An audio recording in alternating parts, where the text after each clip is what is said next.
கொடுப்பதே ஒரு போதை, அது தெரியுமா உங்களுக்கு? கொடுப்பதே ஒரு போதை. நிறைய பேர் இந்த போதைக்காகவே நிறைய கொடுப்பாங்க, அது நமக்கு தெரியவே தெரியாது.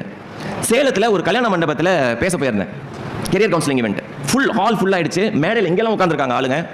ஒரு நடுத்தர வயசில் ஒருத்தர் அழுக்கான ஒரு வேட்டி சட்டை, ஒரு மஞ்சப்பை, பக்கத்தில் வந்து கூடவே ஒரு பையனை கூட்டிகிட்டு வராங்க. அந்த பையனை வந்து கூட்டிட்டு வந்து நேராக கீழே தரையில் உட்காந்துட்டாங்க. உட்காந்து நான் பேசுறதை கேட்குறாங்க.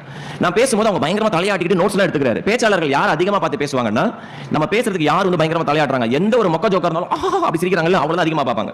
இப்போ இவர் பயங்கரமாக இன்ட்ரெஸ்ட்டாக உட்காந்து பேசிட்டு நான் பேசுறதெல்லாம் கவனிச்சிட்டு இருக்காரு. பேசி முடிச்ச உடனே என்ன சுற்றி எல்லாரும் வந்து கேள்வி கேட்குறாங்க. வழக்கம் போல கேள்வி தான். ஈஸி பெட்டரா, கம்ப்யூட்டர் சயின்ஸ் பெட்டரா, நம்ம வாயிலேருந்து அது பெட்டர்னு வர வரைக்கும் கேட்டுக்கிட்டே இருப்பானுங்க.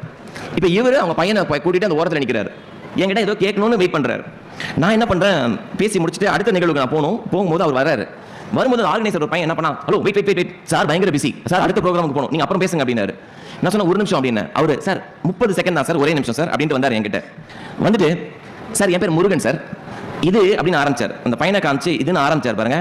நம்மளுக்கு தான் தலையில் உடனே ஓடிடும்ல, நம்ம பெரிய என்ஜிஓ ஃபவுண்டர், எவ்வளோ பேரை படிக்க வைக்கிறோம் அப்படின்ற அந்த கொம்பு பின்னாடி அந்த லைட் தெரிஞ்சிச்சு எனக்கு. உடனே நான் என்ன பண்ணுறேன், அவசரத்தில் சார் புரியுது மிஸ்டர் முருகன் புரியுது, 12th ரிசல்ட் ஒன்று ஒரு வாரத்தில் வந்துடும், ரிசல்ட் வந்த உடனே உங்கள் பையனோட டீடைல்ஸ் அனுப்புங்க, எந்த காலேஜ் சொல்லுங்க, நான் நல்ல மார்க் நான் படிக்க வச்சிடறேன் அப்படின்னு.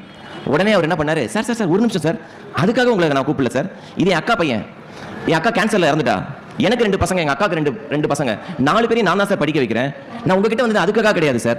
மேடையில் பேசும்போது 2 பெண் குழந்தைங்களை பற்றி பேசுனீங்கல்ல சார், அவங்களுக்கு நான் மாசம் ஒரு 1000 ரூபா கொடுக்கணும்னு நினைக்கிறேன், எந்த அக்கௌண்ட்டுக்கு சார் அனுப்பணும்னு கேட்டார்.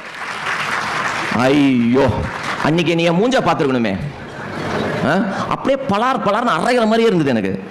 எங்கிருந்து வந்தது நம்மளுக்கு அந்த, அதான் சொல்லுவாங்க ஆங்கிலத்தை சொல்லுவாங்க, don't judge the book by its cover, book கவரை வச்சு புக்கை வாங்காத அப்படின்னுவாங்களே. நான் ஜட்ஜ் பண்ணிட்டேன் அவரை. இவர் ஏழை, பக்கத்தில் இருக்கிற பையன், நான் ஒரு பெரிய என்ஜிஓ நடத்துறேன், என்கிட்ட உதவி தான் கேட்க வந்திருக்காருன்னு. அவர் என்ன சொல்றாரு, நான் உனக்கு 1000 ரூபாய் அனுப்பணும்பா, உன் அக்கௌண்ட் நம்பர் சொல்லு, உன் வெப்சைட்ல அக்கௌண்ட் நம்பரே இல்லையே, அதெல்லாம் பார்த்துருக்காரு. நான் சொல்றேன் ரொம்ப சாரி முருகன். ஐயோ என்னங்க நீங்க பெரிய வார்த்தை சொல்றீங்க, அந்த 2 பெண் குழந்தைங்களோட கதை என்ன ரொம்ப மூவ் பண்ணிடுச்சு சார். நான் கேட்டேன் நீங்க என்ன வேலை செய்றீங்க முருகன்? சார் நான் கொத்தனார் சார், ஒரு நாளைக்கு வேலைக்கு போனா எனக்கு 750 ரூபாய் பணம் வரும், என்னால 1000 ரூபாய் அனுப்ப முடியும். இது நடந்தது 2017ங்க. மாசம் 30ஆம் தேதி இல்ல 31ஆம் தேதி 1000 ரூபாய் கிரெடிட் ஆயிடும். கோவிட் லாக்டவுன் வந்தது, மார்ச் 25ஆம் தேதி லாக்டவுன் வந்தது, அந்த மாசமும் 1000 ரூபாய் கிரெடிட் ஆச்சு. அப்ப நான் முருகனுக்கு ஃபோன் பண்றேன், முருகன் அந்த ஃபர்ஸ்ட் லாக்டவுன் ஞாபகம் இருக்கா? அதாவது நம்ம வந்து வேற்று கிரகத்தில் இருக்கிற மாதிரியே பிஹேவ் பண்ணோம். கட்டிட தொழிலாளிகளுக்குலாம் வேலை கிடையாது, யாருக்குமே வேலை கிடையாது, இவருக்கு எங்க இருக்க போகுது வேலை, இவருக்கு வேலை கிடையாது. அப்ப நான் சொல்றேன் முருகன் வேலை இல்ல, இப்போ நீங்க எதுக்கு இப்ப பைசா அனுப்புறீங்க, ஸ்டாப் பண்ணுங்க, நீங்க வேலை வந்த பிறகு எனக்கு அனுப்புங்க அப்படின்னு ஒரு விஷயம் சொன்னார் சார். சார் எங்க அம்மா இறந்து போறதுக்கு முன்னாடி எனக்கு ஒரு விஷயம் சொல்லிட்டு இறந்து போனாங்க. தம்பி எக்காரத்தை கொண்டு சத்தியம் பண்ணாத, சத்தியம் பண்ண அப்படின்னா வாக்கு கொடுத்துறாத, வாக்கு கொடுத்தா உன் தலையே போனாலும் அதை காப்பாற்றணும் அப்படின்னு சொல்லிட்டு என்கிட்ட சொல்றாரு. 3 வேளை சாப்பாடு 2 வேளையா குறைஞ்சாலும் குறையுமே தவிர உங்களுக்கு நான் ப்ராமிஸ் பண்ண 1000 ரூபாய் வந்துட்டு தான் சார் இருக்கணும். தொடர்ந்து அனுப்பிச்சாரு அந்த 1000 ரூபாய்.